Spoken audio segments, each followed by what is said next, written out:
Migration of Mexicans to the United States. Nowadays, acculturation is becoming more common. The United States is the country that has the highest number of immigrants. Here, the Mexicans represents the majority population of this. It stands out the presence of Mexicans in California, Texas, New Mexico, Arizona, Nevada, and Colorado. Now, about some history. There was an error here. It was from 1894 to 1896, Mexico lost more than half of these territories.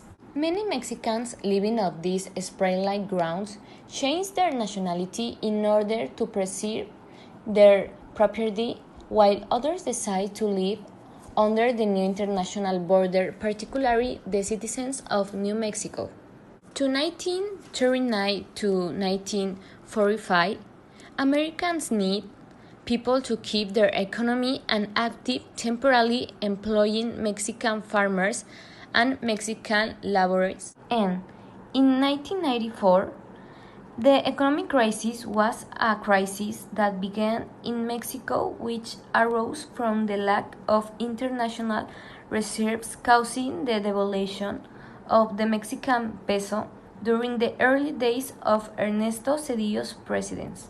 On this side, you can appreciate a map that encompasses both Mexico and the United States, marking the border and with whom it adjoins. There are some of the reasons why Mexicans suffer from acculturation in the United States.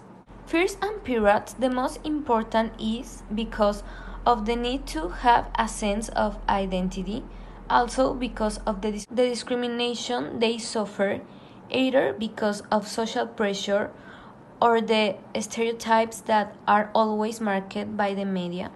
If we pay attention to this graph, as I mentioned earlier, we can confirm that in the 1900s, we began to note that increase in the number of Mexican migrants arriving to the United States, and in the last 2 decades, it has increased even more. Not only are the immigrants losing their cultural characteristics such as clothing, language, or music, but they are also changing their eating habits, their way of relating, their religion, and even their way of thinking. Identity is always transformed by the destination of the migrant. A simple and classic example is as follows. Young women, daughters of migrants nowadays work as street vendors or workers. They no longer see marriage or free union as a necessity, and they represent an important financial contribution within their families.